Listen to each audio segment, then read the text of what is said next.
Hello everyone, आप सभी का स्वागत है क्वेश्चन बॉक्स यूट्यूब चैनल पर। और आज है डे 3 हमारे डिस्कशन का, जिसमें हम अब तक डिस्कस करते आ रहे हैं the monk who sold his Ferrari के डिफरेंट पैसेजेस। जो हमारा डिस्कशन रहता है वो 3 पॉइंट्स पर रहता है, जहाँ पे पहला है रूल्स ऑफ ग्रामर को हम डिस्कस करते हैं, साथ ही कुछ नए वर्ड्स जो आप सीख सकते हैं इस बुक के माध्यम से वो हम लोग समझते हैं। इसके अलावा कॉम्प्रिहेंशन एबिलिटी को इम्प्रूव कैसे किया जा सकता है, आप लेंथी सेंटेंसेस को कैसे डिकोड करके उनको जो है समझ सकते हैं, उनका मीनिंग निकाल सकते हैं। अब बात आती है बुक की। मैं पहले भी बोल चुका हूँ, बुक काफ़ी अच्छी है, आप चाहें तो इसको ख़रीद करके सेपरेटली भी पढ़ सकते हैं अपनी इंग्लिश इंप्रूव करने के लिए। साथ ही आपकी पर्सनल लाइफ में भी बहुत ज़्यादा ये पॉजिटिव चेंजेस लेकर के आ सकती है।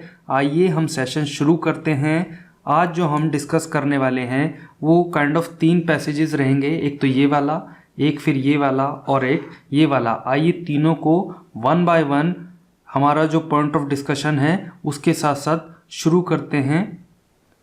सबसे पहला है I had known Julian for 17 years. अगर आपने पहला और दूसरा दिन का जो हमारा डिस्कशन है उसको अटेंड किया है तो आपको पता होगा जूलियन हमारा मेन कैरेक्टर है इस कहानी का। तो जूलियन को मैं 17 सालों से जानता था। अब ये जो सेंटेंस है I had known Julian for 17 years, इसमें एक बहुत खास रूल ग्रामर का छिपा हुआ है। आइए उसको डिस्कस करते हैं। रूल कहता है कि अगर पास्ट, प्रेजेंट या फ्यूचर कोई सा भी तीनों टेंसेस में से इंडेफिनिट है और उसके साथ में टाइम एक्सप्रेशन है। टाइम एक्सप्रेशन होता क्या है, ये आप डिनोट कर सकते हैं फॉर से, हाउ लॉन्ग से, होल से, ऑल अलोंग से। एग्जाम्पल से समझिए, आई नो जैसे कि यहाँ पे है फॉर 17 ईयर्स, तो ये टाइम एक्सप्रेशन है। तो इंडेफिनिट के साथ में अगर टाइम एक्सप्रेशन है तो आप उसको इंडेफिनिट में नहीं बनाएंगे, ठीक है, उसको आप बनाएंगे परफेक्ट टेंस में, चाहे तो वो पास्ट परफेक्ट हो, चाहे प्रेजेंट हो या फ्यूचर हो। एग्जाम्पल से समझिए, आई नो हिम, मैं उसको जानता हूं, तो कैसे लिखेंगे आप, आई नो हिम, ठीक है। ये हुआ क्या, प्रेजेंट इंडेफिनिट हुआ। लेकिन अगर मैं इसके साथ जोड़ देता हूं आई नो हिम सिंस 2002, ठीक है, तब इसमें टाइम एक्सप्रेशन भी जुड़ चुका है या पॉइंट ऑफ टाइम भी जुड़ चुका है।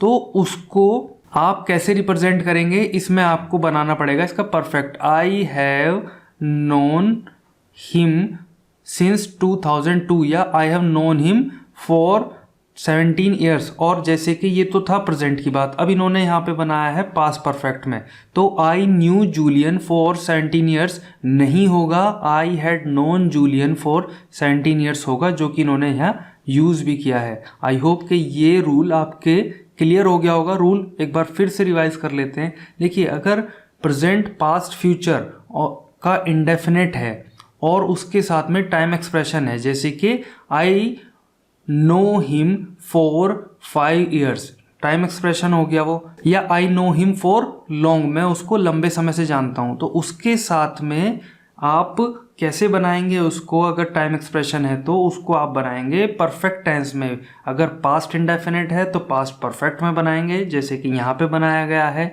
ये वाला सेंटेंस। और अगर प्रेजेंट में है इंडेफिनिट में तो प्रेजेंट परफेक्ट टेंस में बनाएंगे, जैसे कि यहाँ पे मैंने बनाया है। आई होप कि सब क्लियर हो गया होगा। आगे बढ़ते हैं। We had first met, met होता है मीट की सेकंड फॉर्म, या थर्ड फॉर्म भी मेट ही होता है। तो हैड के साथ तो हम लोग थर्ड फॉर्म का यूज़ करते हैं, तो यहाँ पे इन्होंने मेट का यूज़ किया है। तो हम या हम सबसे पहले तब मिले थे जब when I was a young law student. अब देखिए एक चीज़ समझिए, यंग लॉ स्टूडेंट में यंग तो एडजेक्टिव है, लॉ और स्टूडेंट जो है वो नाउन है, तो एडजेक्टिव नाउन से पहला आया क्योंकि ये इनकी दोनों की विशेषता बता रहा है। तो हम कब मिले थे, जबकि मैं एक जवान कानून का अभ्यर्थी था या कानून का शिक्षार्थी था, तो कानून की पढ़ाई कर रहा था। Hired by one of his partners, देखिए मैंने कल भी डिस्कस किया था, अगर वन ऑफ आ रहा है तो उसके बाद जो नाउन आएगी वो प्लूरल में आएगी, क्योंकि जो वन ऑफ है वो काफ़ी सारी चीज़ों में से वन आएगा। ऐसा नहीं कि one of partner, one of his partner ले लें आप, एक में से एक नहीं लेंगे आप, कई सारा जो प्लूरल थिंग्स हैं उनमें से एक चीज़ ली जाएगी। इसको हमेशा ध्यान रखिएगा, इस पे काफ़ी सारी एरर के क्वेश्चन बनते हैं एग्जाम में, या फिर जो सामान्य बोलचाल की भाषा है उसमें भी काफ़ी सारे लोग इसको लेकर के गलतियाँ करते हैं। तो वापस से आते हैं इधर, एक चीज़ और समझिएगा, आपने अगर पास्ट परफेक्ट टेंस पढ़ा हो तो उसमें जो चीज़ पहले होती है, अगर दो पास्ट में दो चीज़ें हो रही हैं आसपास, तो उनमें जो चीज़ पहले होती है उसके साथ आप हैड का यूज़ करते हैं, यानी कि वो पास्ट परफेक्ट में बनती है, और जो चीज़ बाद में होती है उसको आप पास्ट इंडेफिनेट में बनाते हैं। जैसे कि वी हैड फर्स्ट मेट, हम पहले तब मिले थे जब मैं लॉ स्टूडेंट था। तो यहाँ पर इन्होंने पास्ट परफेक्ट में और ये पास्ट इंडेफिनेट में, क्योंकि ये बात पहले बोली गई है कि हम पहले मिले तब थे। और उसके बाद में I was a young law student hired by one of his partners as a summer research intern. Summer मतलब ग्रीष्मकालीन, और रिसर्च इंटर्न मतलब जो अनुसंधान प्रशिक्षु होते हैं, जो रिसर्च करते हैं, और ट्रेनी, रिसर्च ट्रेनी समझ लीजिए। मुझे बतौर as a summer research intern मतलब बतौर ग्रीष्मकालीन अनुसंधान प्रशिक्षु के तौर पर उसके उसके कई पार्टनर्स में से किसी एक के द्वारा हायर किया गया था। बैक देन, उस समय, ही हैड इट ऑल। ये देखिए, ये जो है ये एब्रीवेट किया है ही हैड को, ही हैड इट ऑल। अब देखिए दो बार हैड का यूज़ हुआ है। अगर आपने पढ़ा हो कि हैव एक तो होता है रखना, एक हैव का यूज़ होता है पास्ट परफेक्ट में, हैव की सेकंड फॉर्म हैड होती है। तो ये हैड जो है ये है पास्ट परफेक्ट वाला, और ये है पोजेशन को दिखाने वाला कि उस समय उसके पास सब कुछ था। हैड इट ऑल मतलब सब कुछ था। He was a brilliant, handsome and fearless trial attorney with dreams of greatness. देखिए, वह था एक, ब्रिलियंट होता है शानदार, हैंडसम मतलब खूबसूरत, एंड फियरलेस, और फियरलेस होता है निडर, ट्रायल अटॉर्नी मतलब वकील। वो उस समय, या कह सकते हैं वो था एक शानदार, खूबसूरत और निडर वकील, विद ड्रीम्स ऑफ ग्रेटनेस, जिसमें महानता के सपने लिए हुए था वो। Julian was the firm's young star. Julian जो है वो फर्म मतलब कंपनी का यंग स्टार था, जवां सितारा था। The rain maker in waiting. अब देखिए, रेन मेकर को अगर आप लिटरल मीनिंग लें तो वर्षा कराने वाला। अब लेकिन यहाँ पे वर्षा कराने से तो कोई मतलब नहीं है, कोई सेंस नहीं बनती आ रही। तो इसका जो मतलब इसके हिसाब से गूगल कहता है, वो क्या कहता है आइए समझते हैं। A person who is able to bring large amounts of money into a company, for example by attracting rich clients। एक ऐसा व्यक्ति जो कि सक्षम है to bring large amounts of money, बड़ा धन की एक या कह सकते हैं बड़ी धनराशि कंपनी में लाने में सक्षम है। कैसे? फॉर एग्जाम्पल, उदाहरण के लिए, बाय अट्रैक्टिंग रिच क्लाइंट्स, जो अमीर ग्राहक हैं उनको आकर्षित करके, तो उसको रेन मेकर बोला जाएगा। जो इसका लिटल मीनिंग है वो भी ठीक है, बारिश, ऐसा कोई व्यक्ति जिसको के पास मैजिकल पावर्स हों ताकि वो बारिश करा सके, उसको भी रेन मेकर कहा जाएगा। और साथ में रेन मेकर यहाँ ऐसे व्यक्ति को भी कह सकते हैं जो कि किसी फर्म में, कंपनी में धन को खींच सके, धन को खींच के ला सके, इन्वेस्टमेंट ला सके, कह सकते हैं। आई कैन स्टिल रिमेंबर, मैं अभी भी याद कर सकता हूँ। रिमेंबर मतलब याद करना, और स्टिल मतलब अभी भी। Walking by his Regal corner office. Regal होता है राजशाही, या कह सकते हैं राजसी, और ये एडजेक्टिव है जो कि कॉर्नर ऑफिस की विशेषता बता रहा है। तो मैं अभी भी याद कर सकता हूँ कि उसके ऑफिस से, उसके जो राजसी किनारे वाला ऑफिस, कॉर्नर ऑफिस मतलब जो किनारे पे ऑफिस था, उसके राजसी किनारे वाले ऑफिस से के पास से गुजरते हुए, वॉकिंग बाय मतलब पास से गुजरते हुए, या फिर उसमें अभी भी उसके किनारे वाले राजसी ऑफिस के पास से गुजरना याद कर सकता हूँ। वाइल, जबकि, I was working let one night, जबकि एक रात में देर तक काम कर रहा था। आई के साथ वाज, और वर्किंग वर्ब की फर्स्ट फॉर्म प्लस आईएनजी, तो वाज के साथ में जो पास्ट कंटिन्यूअस टेंस है उसमें वर्ब की फर्स्ट फॉर्म प्लस आईएनजी का यूज़ करेंगे आप। Working let one night and stealing a glimpse. Glimpse का हमने कल भी डिस्कस किया था। ग्लिम्स होता है झलक, और of framed quotation perched on his massive oak desk। विशालकाय ओक, ओक होता है पेड़, और उसकी लकड़ी से बनी हुई डेस्क को ओक डेस्क बोला गया है। उसकी विशालकाय ओक डेस्क पर पज्ड होता है, एक किनारे पर रखी हुई एक फ्रेम कोटेशन, किसी की कोई कोटेशन होगी जो वक्तव्य होगा उसको फ्रेम करा करके रखा हुआ था उस मैसिव ओक डेस्क पे, और उसका मैंने जो है चलते चलते वहाँ से गुजरते गुजरते एक हल्की सी झलक चुराई या हल्की सी झलक ली। रीगल हम पहले भी डिस्कस कर चुके हैं। रीगल होता है वेरी इंप्रेसिव, बहुत ज़्यादा आकर्षक, और टिपिकल और सुटेबल फॉर अ किंग और क्वीन, राजसी बोल सकते हैं इसको। वहीं पर्च एक वर्ब है, टू सिट बैठ जाना, या बी पुट रखे जाना, on the edge of something, किसी चीज के किनारे पर।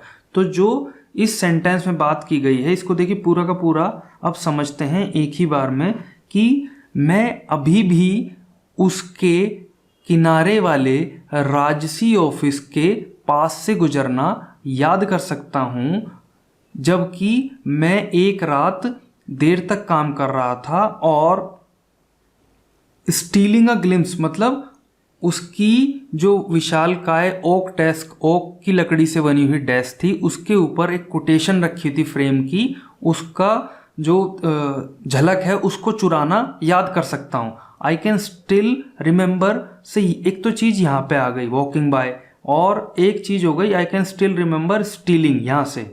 तो मैं अभी तक उसके जो चुराना है, ये जो भी चुराने की बात हुई है, या एक उस झलक की को याद कर सकता हूँ। अब आगे बढ़ते हैं।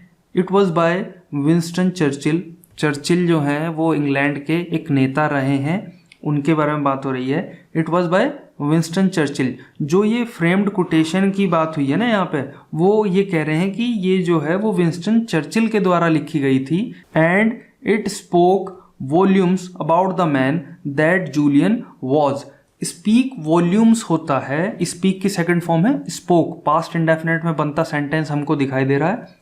तो ये जो है यह इट जो यूज हुआ है वो इस फ्रेम्ड कोटेशन के बारे में ही हुआ है। और ये जो फ्रेम्ड कोटेशन है, ये स्पीक वॉल्यूम मतलब बहुत कुछ कहना या बहुत कुछ बताना, इंग्लिश में भी डिस्कस करेंगे इसको। ये बहुत कुछ बताती थी उस आदमी के बारे में जो कि जूलियन था। दैट जूलियन वाज मतलब जो कि जूलियन था।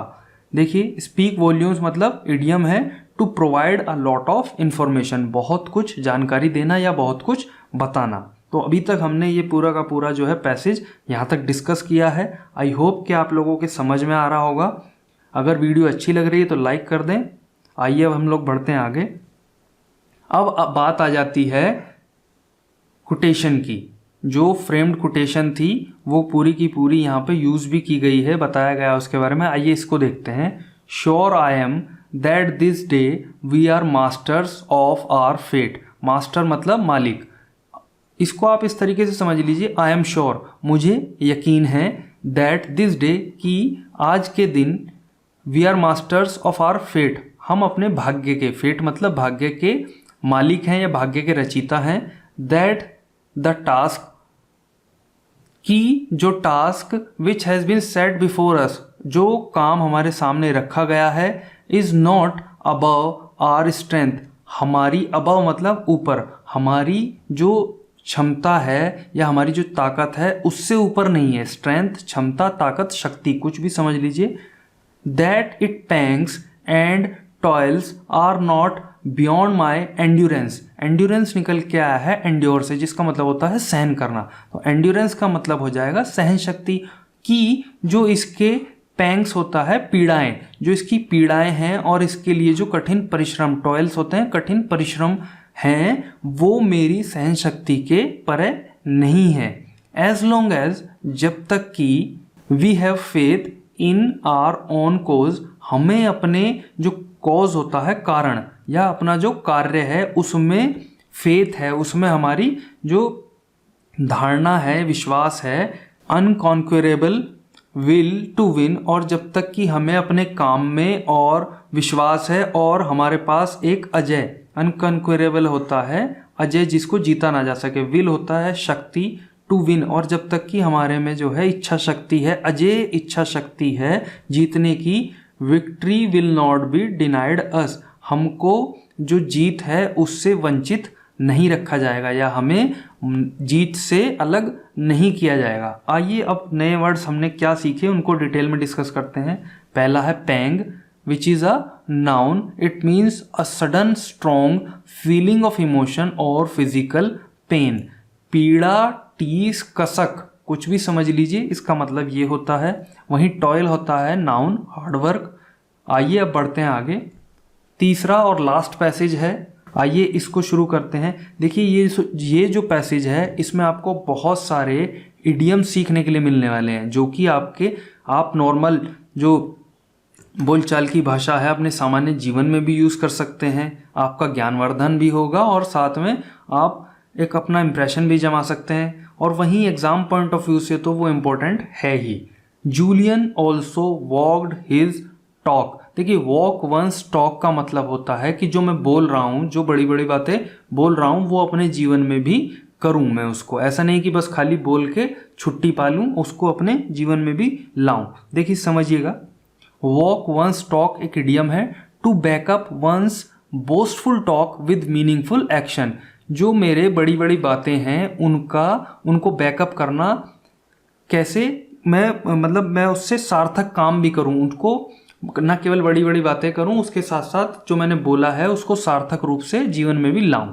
तो जूलियन एक ऐसा व्यक्ति था जो बोलता था वो करता भी था। ही वॉज टफ, वो मजबूत था। Hard driving and willing to work 18 hour days. तो जूलियन एक मजबूत आदमी था, हार्ड ड्राइविंग मतलब मेहनती, और विलिंग टू वर्क और राजी था करने के लिए दिन में 18 घंटे। फॉर द सक्सेस, उस सक्सेस के लिए या उस सफलता के लिए, ही बिलीव्ड जो कि वो विश्वास करता था, वाज हिज डेस्टिनी, उसकी नियति। डेस्टिनी होता है नियति या कह सकते हैं भविष्य, जो कि उसकी नियति था। देखिए हार्ड ड्राइविंग को समझते हैं। Hard driving is an adjective which means intensely ambitious. Ambitious होता है महत्वाकांक्षी, एनर्जेटिक और हार्ड वर्किंग, ऊर्जावान और कठिन परिश्रम से भरा हुआ, उसको कह सकते हैं आप हार्ड ड्राइविंग। तो इसको एक बार फिर से समझते हैं। ही वॉज टफ, वो मजबूत था, मेहनती था और दिन में 18 घंटे काम करने के लिए राजी था, उस सफलता को पाने के लिए जिसको वो विश्वास करता था कि उसकी नियति में है। अभी आगे बढ़ते हैं। I heard through the grapevine. अब एक बार फिर से ये एक नया आइडियम आया है, to hear through the grapevine. Hear जो है उसकी सेकंड फॉर्म यहाँ पे यूज हुई है, हर्ड। तो hear through the grapevine होता है कि मान के चलिए मैंने किसी से सुना कोई बात, और मैंने जिससे सुनी उसने किसी और से सुनी। एक तरीके से इसको कह सकते हैं आप कि गॉसिप, या फिर आइए देख भी लेते हैं क्या कहते हैं ये। Hear through the grapevine मतलब to hear news from someone who heard the news from someone else, या फिर to hear from unreliable. Reliable होता है जिस पे विश्वास किया जा सके, और अनरिलायबल होता है जिस पे विश्वास ना किया जा सके। मैंने अनरिलायबल सोर्सेज से सुना था दैट हिज ग्रैंडफादर, जो कि उसके दादाजी थे या नाना जी थे, had been a prominent senator. Prominent होता है प्रमुख, और सीनेटर होते हैं वो लोग जो कि सीनेट में होते हैं। सीनेट होता क्या है, जैसे कि हमारे यहाँ राज्यसभा है, ऐसे यूएस में सेनेट है, जहाँ पे हर एक स्टेट से 2 लोग नॉमिनेट किए जाते हैं। मतलब सिमिलर है, थोड़ा बहुत डिफरेंस हो सकता है। हम पॉलिटी का सब्जेक्ट है वो, उसमें नहीं जाएंगे, तो सेनेट समझ लीजिए आप। जैसे हमारे यहाँ राज्यसभा है वैसे ही यूएस में सेनेट है। एंड हिज फादर, और उसके पिताजी, अ हाईली रेस्पेक्टेड जज। अब देखिए 3 चीज़ें समझिएगा, हाईली है एक एडवर्ब, रेस्पेक्टेड है एडजेक्टिव, और जज है नाउन। तो नाउन को जो क्वालिफाई कर रहा है, जो नाउन की विशेषता बता रहा है वो है रेस्पेक्टेड, और इन सबको जो मॉडिफाई कर रहा है वो है एडवर्ब हाईली। तो उसके पिताजी एक हाईली रेस्पेक्टेड, बहुत हद से ज़्यादा या फिर बहुत उच्च सम्मानित जज थे। किसके, जो संघीय कोर्ट था। फेडरल का मतलब होता है संघीय, और कोर्ट का मतलब होता है न्यायालय। तो एक संघीय न्यायालय के बहुत उच्च सम्मानित जज थे। इट वॉज ऑब्वियस, यह प्रत्यक्ष था, that he came from money. अब एक और नया आइडियम है, to come from money, to born in rich family, या फिर कह सकते हैं to born with silver spoon, जो कि अपने आप में एक इडियम है। तो अमीरी में पैदा होना या अमीर घर से आना। कि वो इट वॉज ऑब्वियस, यह प्रत्यक्ष था कि वो अमीर घर से आता था या अमीर घर से संबंध रखता था। एंड दैट, और कि there were enormous expectations weighing on his Armani clad shoulders. Armani जो आपने सुना होगा, गुची अरमानी बड़े बड़े ब्रांड हैं क्लोथिंग के, अरमानी पहने हुए कंधों पर। तो अभी इसको एक बार समझते हैं। देयर वर इनॉर्मस, इनॉर्मस होता है विशालकाय या फिर कह सकते हैं भारी भरकम आशाएं थी उसके कंधे पर, मतलब अरमानी पहने कंधों पर उसके भारी भरकम आशाएं थी, लोगों की उम्मीदें थी। आई विल एडमिट या आई शैल एडमिट, जो भी हो सकता है। वन थिंग, दो, यद्यपि, दो का मतलब होता है हालांकि या फिर यद्यपि, हालांकि मैं एक चीज़ यहाँ पर स्वीकार करूँगा। ही रैन हिज ओन रेस, वो अपनी दौड़ जो है वो खुद दौड़ा। अपनी दौड़ खुद दौड़ने से मतलब है कि उसने अपने काम खुद किए, ना कि दूसरे के ऊपर टाल दिए या दूसरे को सौंप दिए। ही वॉज डिटरमाइंड, वो डिटरमाइंड का मतलब होता है दृढ़, वो दृढ़ था। To do things his own way, चीज़ों को अपने तरीके से करने में। हिज ओन वे मतलब अपने तरीके से। टू डू थिंग्स, चीज़ों को करना, तो चीज़ों को करने के लिए अपने तरीके से वो दृढ़ निश्चित था या दृढ़ था। And he loved to put on a show, to put on a show होता है दिखावा करना, और उसको दिखावा करना पसंद था। सो अभी हम लोगों ने अपना आज का सेशन कंप्लीट कर लिया है। आई होप कि आप लोगों को कुछ नया सीखने के लिए मिला होगा। इन केस अगर कुछ समझ में नहीं आया है या वीडियो पसंद नहीं आई है या फिर हम लोग इसमें इम्प्रूवमेंट कर सकते हैं, तो आप हमें कमेंट करके बता सकते हैं। यहाँ तक बने रहने के लिए थैंक यू वेरी मच।